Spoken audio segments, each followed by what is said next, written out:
Посмотрите, какая она бархатная. Это черная редька, незаменимое средство при борьбе с кашлем. Ее применяют при самом неприятном сухом кашле.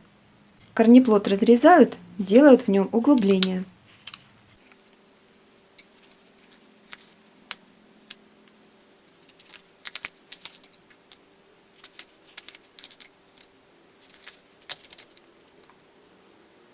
Добавляют морковный сок или мед, в крайнем случае сахар.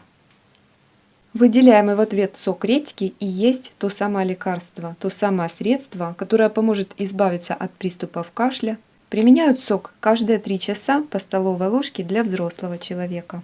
Но кашель обычно сопровождается болью в горле, и самыми простыми средствами являются вода с содой или солью, 1 чайную ложку на стакан воды и полоскать.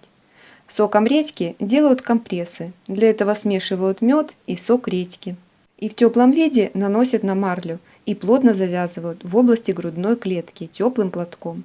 Компрессы из черной редьки часто используют при радикулите и других проблемах с суставами. Для этого сок черной редьки смешивают с водкой. Редька богата железом и кальцием, укрепляет кости и насыщает кровь гемоглобином, улучшает зрение и укрепляет иммунитет и нервную систему. Отлично подходит для диетического питания, отличается низкой калорийностью, снижает сахар в крови.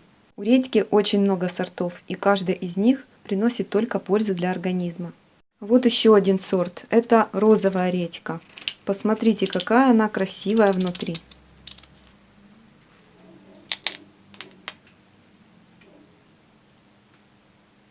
Розовая редька обладает тоже очень сильными антибактериальными свойствами. Она помогает справиться с различными заболеваниями кишечника.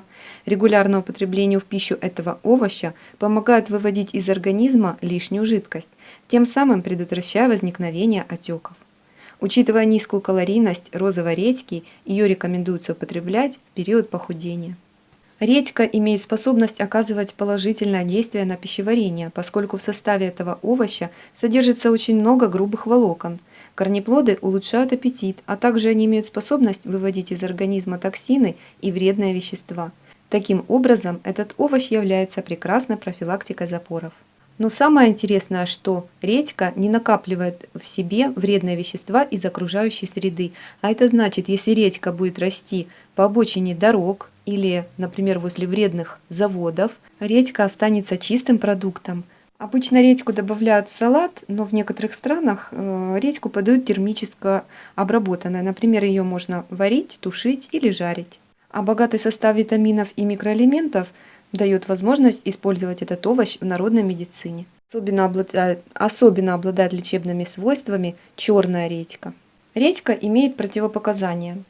Она оказывает легкое раздражающее действие на слизистые, поэтому ее не стоит есть тем, у кого гастрит или язва желудка, или воспалительное заболевание почек.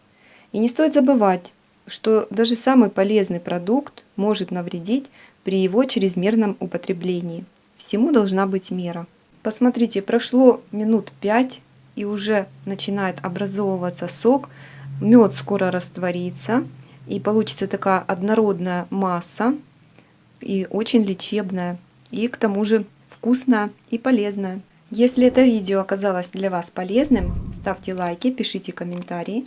Не забудьте с колокольчиком подписаться на канал, и тогда оповещения о новых видео вы получите самое первое. Всем спасибо за просмотр, до новых встреч, всем пока!